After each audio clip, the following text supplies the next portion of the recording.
Chapter number 2 માં આપણે કાલે એસિડ અને બેઝ વિશે એની પ્રબળતા વિશે આપણે ભણી ગયા છીએ. આજે આપણે ભણીશું ક્ષાર વિશે. તો મેં આ અમુક ક્ષાર જે છે એ દર્શાવેલા છે, એમના સૂત્ર અણુ સૂત્ર છે એ ધ્યાનમાં લેવા ખૂબ જ જરૂરી છે, કેમ કે વારંવાર આપણે એની ઇક્વેશન લખવી જ પડે છે. બરાબર.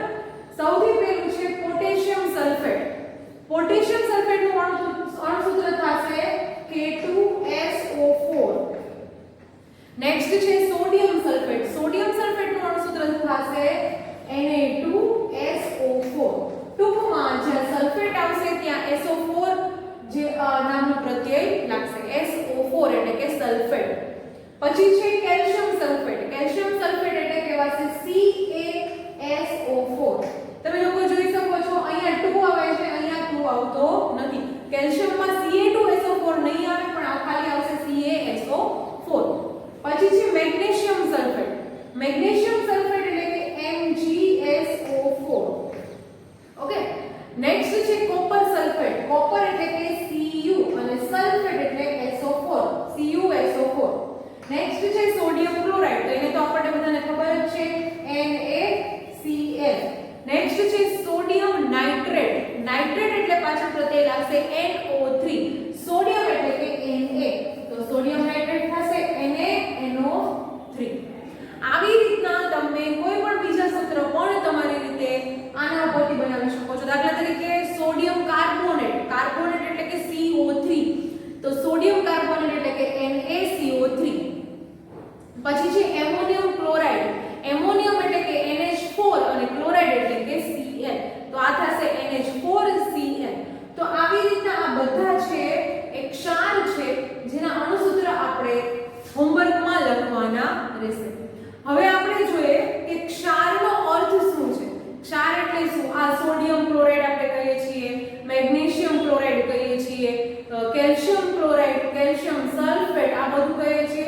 એ એક્ચ્યુઅલી આ આખું ક્ષાર છે શું?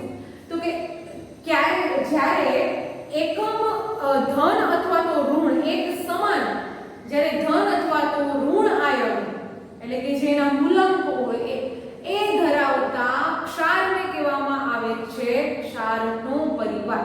તો આવો તમને એક વ્યાખ્યા પૂછે કે ક્ષાર પરિવારનો અર્થ લખો, તો શું લખવાનું? તો કે એક સમાન ધન અથવા ઋણ આયનો ધરાવતા ક્ષારને ક્ષાર પરિવાર કહે છે.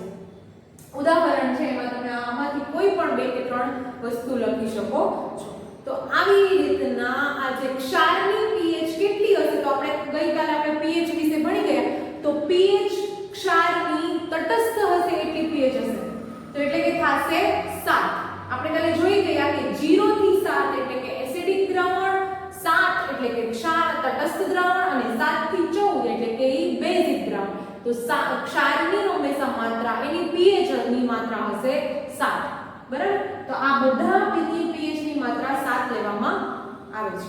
ઓકે. તો આવી રીતના પ્રબળ એસિડ હોય અથવા તો પ્રબળ બેઝ હોય એમાંથી બનતા ક્ષારની પણ pH 7 જ જોવા મળે છે. હાઇડ્રોક્લોરિક એસિડ અને સોડિયમ હાઇડ્રોક્સાઇડ ના દ્રાવણના સંયોગીકરણથી ઉદ્ભવતું ક્ષારનું એક સૂત્ર જો આપણે લખીએ તો એ એક જ છે, NaCl એટલે કે સોડિયમ ક્લોરાઇડ. બરાબર. આ સંયોગીકરણથી એક દ્રાવણ જેને આપણે મીઠું પણ કહીએ છીએ, ઓકે, એનો ઉપયોગ ક્યાં થાય છે? તો કે ખોરાકમાં થાય છે. પછી આપણે જોઈએ કે દરિયાના પાણીમાં ઓગાળેલા ક્ષારો કેવા કેવા હોય? તો કે NaCl, KCl, potassium chloride, sodium bromide, potassium bromide, magnesium bromide, sodium iodide, આ બધા જે ક્ષારો જોવા મળે છે એ દરિયાના પાણીમાં ઓગળેલા ક્ષારો જોવા મળે છે. પછી આપણે એક નામ સાંભળેલું હોય કે રોક સોલ્ટ. આ રોક સોલ્ટ શું છે? રોક સોલ્ટ એટલે કે ખનિજ ક્ષાર. એનું ગુજરાતી નામ થાય ખનિજ ક્ષાર. આ ખનિજ ક્ષાર કોને કહેવામાં આવે છે? દરિયામાં જે ઓગળેલું દ્રાવ્ય ક્ષાર હોય છે એમાં ઘન ક્ષારમાં નિયંત્રિત કરતા મોટા સ્ફટિકો અને અશુદ્ધિને કારણે જે કંઈક કથ્થઈ રંગનો કલર બને છે એવા ક્ષારને કહેવામાં આવે છે ખનિજ ક્ષાર. દાખલા તરીકે કોઈ પણ દ્રાવ્ય ક્ષાર છે એ દરિયામાં ઓગળી ગયા છે અને આ ક્ષાર જ્યારે ઘન સ્વરૂપમાં આવે છે અને એના મોટા મોટા સ્ફટિક જેવા બનાવે છે અને એનો કલર છે એ કથ્થાઈ રંગનો હોય છે, તો તેવા ક્ષારને ખનિજ ક્ષાર અથવા તો એને કહેવામાં આવે છે રોક સોલ્ટ. ઓકે, તો આવી રીતના એક બીજો હજી એક બેઝ છે કે જે છે સોડિયમ હાઇડ્રોક્સાઇડ એટલે કે NaOH. ઓકે, હવે એમાં એક પ્રક્રિયા છે, એ પ્રક્રિયાની કદાચ તમને લોકોને ટૂંકનોંધ પૂછાય તો એ પ્રક્રિયા કહેવામાં આવે છે ક્લોર આલ્કલી પ્રક્રિયા. આ ક્લોર આલ્કલી પ્રક્રિયા છે શું? તો એ આપણે સમજીએ કે સોડિયમ ક્લોરાઇડ એટલે કે NaCl એટલે આ વન ટાઈપ ઓફ ક્ષાર થયો, એમાં બે અણુ પાણીના જો નાખવામાં આવે એટલે કે મીઠું એમાં પાણીના બે અણુ નાખવામાં આવે તો તમને બને છે NaOH એટલે કે સોડિયમ OH એટલે કે હાઇડ્રોક્સાઇડ. તો આ સોડિયમ હાઇડ્રોક્સાઇડ અને સાથે સાથે ક્લોરીન વાયુ છૂટો પડે છે Cl2 અને હજી સાથે છૂટો પડે છે હાઇડ્રોજન. બરાબર, જે આ આખી પદ્ધતિ છે એને કહેવામાં આવે છે ક્લોર આલ્કલી પદ્ધતિ. ક્લોરનો મીનિંગ છે ક્લોરીન વાયુ છૂટો પડે છે એટલે. ઓકે, તો આવી રીતના આ ક્લોર આલ્કલી પ્રક્રિયા વિશેનું સમીકરણ તમને કહે તો આપણે લખવાનું છે. હંમેશા સમીકરણને કેવી રીતે યાદ રાખવાનું? તો કે સોડિયમ ક્લોરાઇડ એમાં બે પાણીના અણુ એટલે આપણને બને છે સોડિયમ હાઇડ્રોક્સાઇડ પ્લસ ક્લોરીન વાયુ પ્લસ હાઇડ્રોજન. ઓકે, તો આવી રીતના આ આખી પદ્ધતિને કહેવામાં આવે છે ક્લોર આલ્કલી પદ્ધતિ. આ ક્લોર આલ્કલી પદ્ધતિનો બહોળા પ્રમાણમાં ઉપયોગ થાય છે.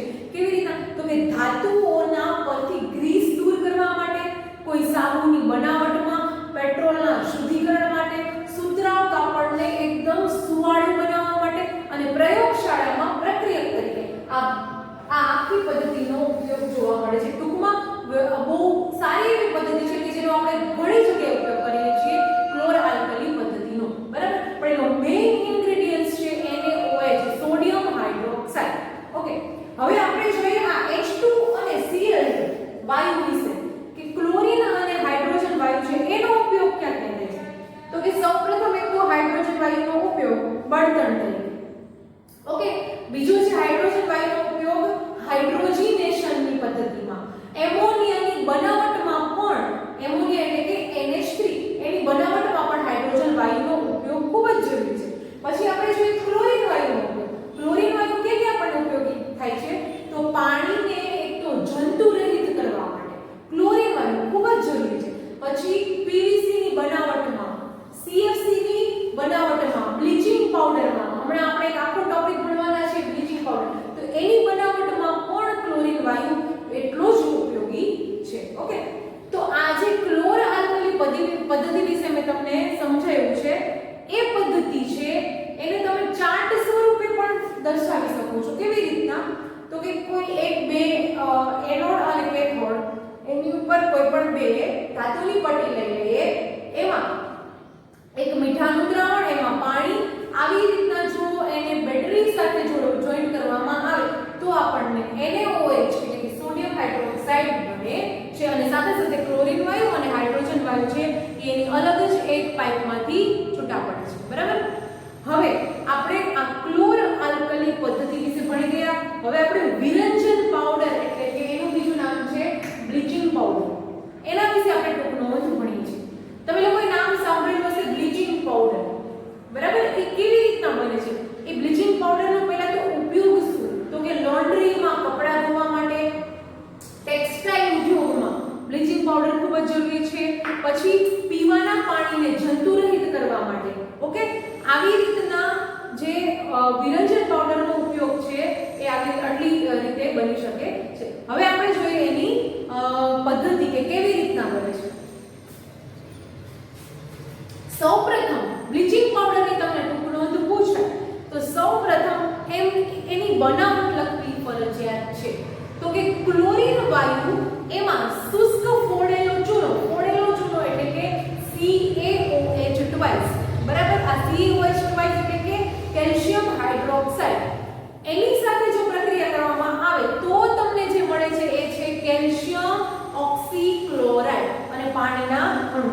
એને હું તમને સમીકરણ દ્વારા સમજાવું. દાખલા તરીકે Cl2 વાયુ એટલે કે ક્લોરીન વાયુ વિરંજન પાવડરમાં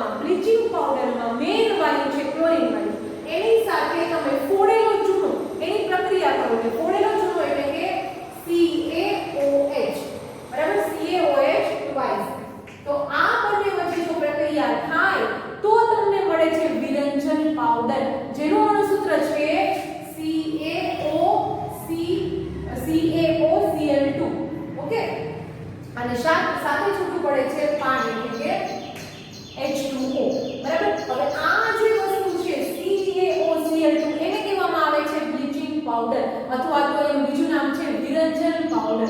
હવે આનું જો રાસાયણિક નામ તમને પૂછાય કે CaOCl2 નું રાસાયણિક નામ તો કે Ca એટલે કેલ્શિયમ, O એટલે ઓક્સી અને Cl2 એટલે કે ક્લોરાઇડ.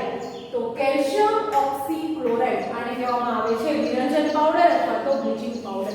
ઓકે, એની ઉપયોગો તમે મેં કહી દીધા. ટેક્સટાઇલ ઉદ્યોગમાં, લોન્ડ્રીમાં કપડાં ધોવા માટે, પછી પીવાના પાણીને જંતુ રહિત કરવા માટે આ બધા ઉપયોગ છે વિરંજન પાવડર.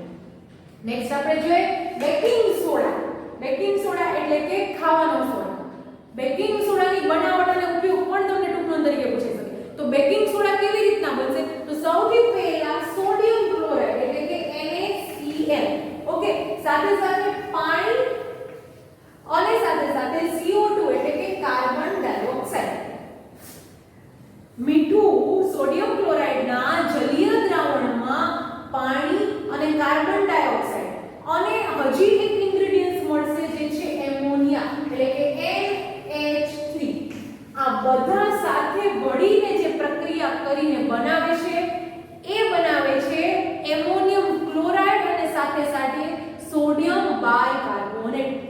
બેકિંગ સોડાનું અણુસૂત્ર થશે NaHCO3 એટલે કે સોડિયમ બાયકાર્બોનેટ. બરાબર, સોડિયમ બાયકાર્બોનેટ એટલે કે NaHCO3 અને સાથે શું પડશે એમોનિયમ ક્લોરાઇડ. તો જે આ NaHCO3 છે એ આપણો થશે બેકિંગ સોડા. બરાબર, એ જેને કહેવામાં આવે છે ખાવાનો સોડા. તમને ખબર છે કે બેકિંગ સોડાનો ઉપયોગ રસોઈમાં ભજીયા બનાવવાનો જે સોડા કહે છે એ એક પ્રકારનો શું છે બેકિંગ સોડા જ છે. ઈનો છે, પછી એસિડિટીમાં રાહત મેળવવા માટે કોઈ પણ આપણે સોડા વોટર કે લાઇમ વોટર કે એવી રીતના આપણે ઉપયોગ કરીએ છીએ. સોડા એસિડ અને પ્રયોગશાળામાં પ્રક્રિયક તરીકે પણ એનો ઉપયોગ થાય છે. ઓકે, આવી રીતના એનો ઘરગથ્થુ ઉપયોગ છે એ થોડો વધારે છે. ઓકે, તો આવી રીતના મીઠું એટલે કે સોડિયમ ક્લોરાઇડ, પાણી, કાર્બન ડાયોક્સાઇડ, એમોનિયા આ બધાનું મિશ્રણ કરી અને જે બને છે એ છે NaHCO3 એટલે કે સોડિયમ બાયકાર્બોનેટ. ઓકે, હવે જો આ સોડિયમ કાર્બોનેટના NaCO3 આ સોડિયમ બાયકાર્બોનેટના દ્રાવણને જો આપણે બીજી રીતે મેળવવું હોય તો એની પ્રક્રિયા છે કે સોડિયમ કાર્બોનેટ એટલે કે Na2CO3 એમાં પાણી પ્લસ કાર્બન ડાયોક્સાઇડ વાળું આને જો મિશ્ર કરવામાં આવે તો પણ આપણને મળે છે સોડિયમ બાયકાર્બોનેટ. તો તમે બે રીતે પ્રક્રિયા લખી શકો, એક તો સોડિયમ ક્લોરાઇડ વાળી અને બીજું સોડિયમ કાર્બોનેટ વાળી. બરાબર, પણ એમાં બે વસ્તુ સરખી આવશે H2O CO2. બરાબર, ખાલી એમાં એમોનિયા આવશે નહીં કેમ કે આ બંનેની જગ્યાએ કોણ આવી ગયું સોડિયમ કાર્બોનેટ. ઓકે, નેક્સ્ટ છે વોશિંગ સોડા એટલે કે ધોવાનો સોડા. આ વોશિંગ સોડા, ખાવાનો સોડા અને વોશિંગ સોડા બેમાં એક જ વસ્તુનો થોડોક જ ડિફરન્સ છે. બેકિંગ સોડા એટલે થશે NaHCO3 મીન્સ કે આ H એક બનશે અને આમાં શું બનશે તો કે Na2CO3 એટલે અહીંયા આવશે બેકિંગ સોડામાં 2. તો આ બંને ડિફરન્સ તમને ખબર પડી જવી જોઈએ કે મિક્સઅપ ન થવું જોઈએ. બેકિંગ સોડા એટલે કે એમાં H આવશે અને વોશિંગ સોડા એટલે કે એમાં આવશે Na2CO3. હવે આ વોશિંગ સોડાની બનાવટ કેવી રીતના છે તો કે બેકિંગ સોડાને ગરમ કરો તમે અને જે તમને મળે એ મળશે વોશિંગ સોડા એટલે કે Na2CO3 સોડિયમ કાર્બોનેટ. બેકિંગ સોડાને કહેવાશે સોડિયમ બાયકાર્બોનેટ અને વોશિંગ સોડાને કહેવાશે સોડિયમ કાર્બોનેટ. ઓકે, હજી ફરીથી કહી દઉં, સોડિયમ બાયકાર્બોનેટ એટલે કે NaHCO3 ને ગરમ કરવામાં આવશે ત્યારે તમને મળશે વોશિંગ સોડા એટલે કે Na2CO3 અને સાથે સાથે મળશે પાણીના 10 અણુ 10H2O તમને છૂટા પડેલા જોવા મળે છે. ઓકે, તો આવી રીતના તમને વોશિંગ સોડા Na2CO3 ની બનાવટ આપણે સમજી ગયા. હવે વોશિંગ સોડાના ઉપયોગો તો તમને ખબર છે. કાચ અને સાબુના સંયોજનમાં ઉત્પાદક તરીકે, કોઈ બોરેક્સ જેવા સોડિયમ સંયોજનની બનાવટ કેલ્વિનતા દૂર કરવા માટે, કાગળ ઉદ્યોગમાં અને પ્રયોગશાળામાં પ્રક્રિયક તરીકે પણ વોશિંગ સોડા છે એ તમને ઉપયોગી લઈ શકાય છે. ઓકે, તો આ હતું આપણો બેકિંગ સોડા, વોશિંગ સોડા અને બ્લીચિંગ પાવડર. આ ત્રણેય વસ્તુની બનાવટ ઉપયોગો તમને પૂછાઈ શકે છે. આવી રીતના એક વસ્તુ જોઈએ આપણે સ્ફટિક જળ. આ સ્ફટિક જળ એટલે શું છે? તો કે સ્ફટિક જળ એટલે સ્ફટિક જળ એક ક્ષારના સ્ફટિકમય સ્વરૂપમાં પ્રત્યેક એકમ સૂત્ર દીઠ રાસાયણિક રીતે જોડાયેલા પાણીના અણુની નિષ્ક્રિય સંખ્યા દર્શાવે છે. તો આપણે ક્ષાર વિશે પણ ભણી ગયા. પછી ક્ષાર એટલે કે ધોવાના વોશિંગ સોડા, બેકિંગ સોડા અને વિરંજન પાવડર એટલે કે બ્લીચિંગ પાવડર વિશે પણ ભણી ગયા. નેક્સ્ટ ટોપિક છે આપણો પીઓપી એટલે કે પ્લાસ્ટર ઓફ પેરિસ. આની તમને ટૂંક નોંધ પૂછાય છે કે પ્લાસ્ટર ઓફ પેરિસ એટલે શું, તેની બનાવટ અને તેના ઉપયોગો. બરાબર, તો જીપ્સમનું અણુસૂત્ર આપણે ગયા વિડિયોમાં આપણે ભણી ગયા કે જીપ્સમનું અણુસૂત્ર શું છે? તો કે CaSO4 * 2H2O. આ કેલ્શિયમ સલ્ફેટ ગુણ્યા 2 પાણીના અણુ, આ આખોને કહેવામાં આવે છે જીપ્સમ. તો આ જીપ્સમનો ઉપયોગ આપણે પીઓપી માં કરવાનો છે. ઓકે, હવે આ જીપ્સમને 373 કેલ્વિન તાપમાન આપવામાં આવે અને એને ગરમ કરવામાં આવે. પછી જે વસ્તુ આપણને મળે છે એ મળે છે પ્લાસ્ટર ઓફ પેરિસ. આ કેવી રીતે પ્લાસ્ટર ઓફ પેરિસ બને છે? તો કે જીપ્સમને 373 કેલ્વિન તાપમાને ગરમ કરી અને એના પાણીના અણુઓ જે ગુમાવે છે અને જે મળે છે એને કહેવામાં આવે છે પ્લાસ્ટર ઓફ પેરિસ. એનું અણુસૂત્ર શું થશે? તો કે CaSO4 * 2H2O પ્લસ પાણીના 3 અણુ. ઓકે, અને પ્લાસ્ટર ઓફ પેરિસ નું અણુસૂત્ર હજી બીજી રીતે પણ આપણે કરી શકીએ કે દાખલા તરીકે CaSO4 * 2H2O.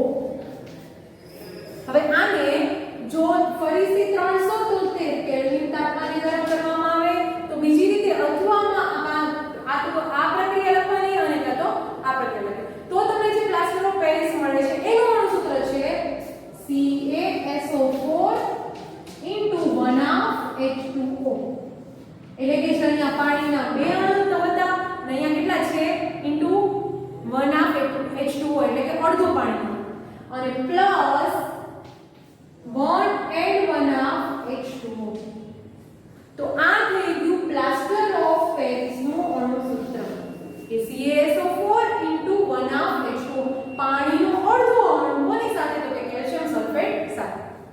ઓકે, હવે આમાં કેવી રીતના પ્રક્રિયા બની હશે? તો કે પીઓપી છે એટલે કે પ્લાસ્ટર ઓફ પેરિસ છે એ કેલ્શિયમ સલ્ફેટનો અડધો હાઇડ્રેટ છે. આજે મેં હાફ લખ્યો ને 1/2H2O એટલે કે ઈ અડધો હાઇડ્રેટ છે એનો. બરાબર, જેમાં Ca છે ઈ 2+ અને SO4 2- આ બંને આયનો છે એ પાણીનો એક અણુ સાથે જોડાયેલા હોય છે. તો આવી રીતના પ્લાસ્ટર ઓફ પેરિસ છે એ સફેદ કલરનો પાવડર છે, એને જો પાણી સાથે મિશ્ર કરવામાં આવે તો તમને સખત ઘન પદાર્થ એટલે કે ફરીથી પાછું આપણે જીપ્સમ છે એ મેળવી શકીએ છીએ. તો તમે જોઈ શકો છો પહેલા આપણે જીપ્સમમાંથી પ્લાસ્ટર ઓફ પેરિસ મેળવ્યું અને પછી જો પ્લાસ્ટર ઓફ પેરિસમાંથી ફરીથી જીપ્સમ આપણે મેળવવું હોય તો એમાં 1.5 પાણીનો અણુ એટલે કે 1/1 પાણીનો અણુ ફરીથી એડ કરવાનો રહેશે. તો ફરીથી આપણને પાછું મળી જશે CaSO4 * 2H2O એટલે કે જીપ્સમ. જીપ્સમને આપણે ચીરોડી તરીકે પણ ઓળખીએ છીએ. તો આ પ્લાસ્ટર ઓફ પેરિસના ઉપયોગો ક્યાં છે?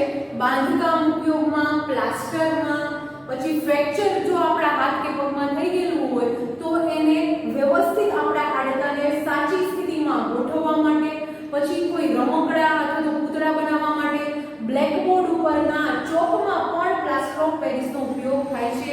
પ્રયોગશાળાના સાધનોમાં અથવા તો એના પાત્ર જે હોય છે કસ્તરી છે એને હવા ચુસ્ત રીતે બંધ કરવા માટે પણ આ પીઓપી એટલે કે પ્લાસ્ટર ઓફ પેરિસનો ઉપયોગ થાય છે.